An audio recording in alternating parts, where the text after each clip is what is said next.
नाज़रीन ग्रामी, तुर्किश ड्रामों को सारी दुनिया में मकबूलियत हासिल है। अमेरिका के बाद दुनिया की सबसे बड़ी टीवी सीरीज़ इंडस्ट्री तुर्की की है। 2000 की दहाई से तुर्की के ड्रामे अपने बैनुल अक़वामी मकबूलियत की वजह से एक समाजी रुझान बन चुके हैं।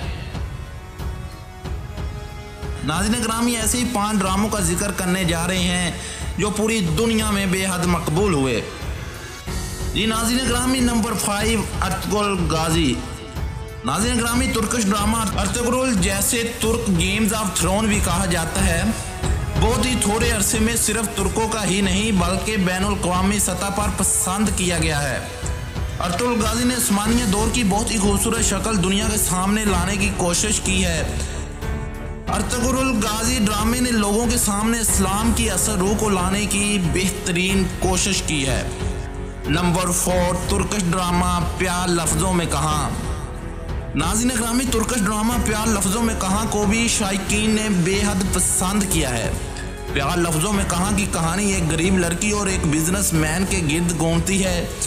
इस ड्रामे में मज़ाक, मोहब्बत, तकरार, लड़ाई, एहसास और फैमिली से मोहब्बत को बहुत खूबसूरत तरीके से शायकीन के सामने पेश किया गया है। नंबर 3 फातिमा गुल। नाज़रीन ग्रामी, तुर्की ड्रामा फातिमा गुल की कहानी एक लड़की के गिर्द घूमती है जो अपने साथ हुई ज्यादती का बदला लेने के लिए गुनाहगारों का सामना करती है। फातिमा गुल औरतों की ताकत और उनके हकूक को बेहतरीन तरीके से दुनिया के सामने उजागर करने की कोशिश करता है। नंबर 2 मेरा सुल्तान। नाज़रीन ग्रामी, मेरा सुल्तान जनवरी 2011 में शुरू हुआ और जून 2014 तक जारी रहा।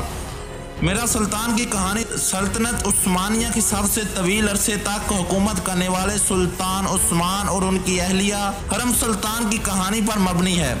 इस ड्रामे में मोहब्बत, जंग, साजिशें, तारीखी मनाज़र और पुराने वाक़यात को देखने का मौका मिलता है।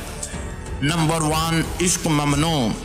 नाज़रीन ग्रामी, इश्क ममनू तुर्की के मशहूर ड्रामा सीरीज़ में से एक है। इस ड्रामे के मरकजी किरदार कुवांज को ना सिर्फ तुर्की में बल्कि दूसरे मुल्कों में भी बहुत पसंद किया जाता है। इश्क ममनू की कहानी मोहब्बत पर मबनी है। इस ड्रामे के अंदर एक अमीर शख्स के भतीजे को अपने अंकल की बीवी से मोहब्बत हो जाती है।